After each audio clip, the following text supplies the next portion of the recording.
It's really helpful. We all need to do that. Look in the mirror and tell yourself the good things about yourself. Know that God loves you, and when it's appropriate and works, affirm for other people the good in them. You can do that in a lot of ways. You don't have to be blatant and go, you live by divine authority. That'll probably turn them off. But see the good in people and let them know about it. Appreciate people. We all need that. It's good.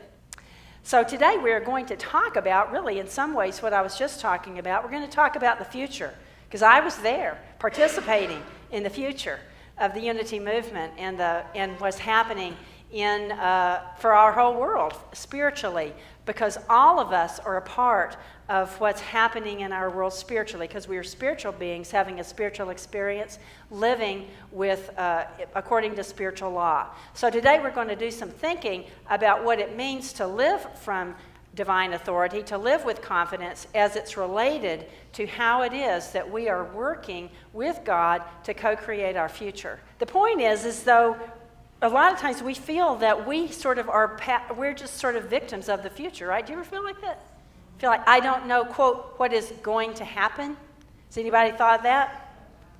And as things are certainly stirring quite a bit, as we know, in our country, in our world, it might be that we go like, I don't know, what's going to happen next? You know, kind of that feeling of what is it that's coming at us. Anybody feel that way?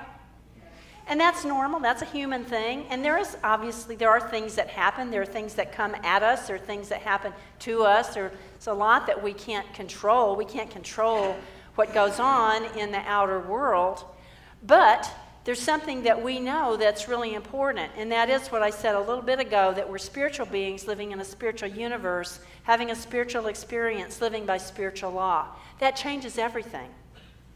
We no longer have an excuse to live as victims and to feel like I'm just sort of sitting around waiting to see what, quote, comes down the pike at me in the future. We don't have an excuse to do that, because once you start to wake up and to understand that we are spiritual, that you are spiritual, what begins to happen is that you begin to sense and you begin to know and you begin to experience, hey, I've got some power here, right? In fact, I've got a lot of power. In fact, I am one with all the power, the creative power in this universe.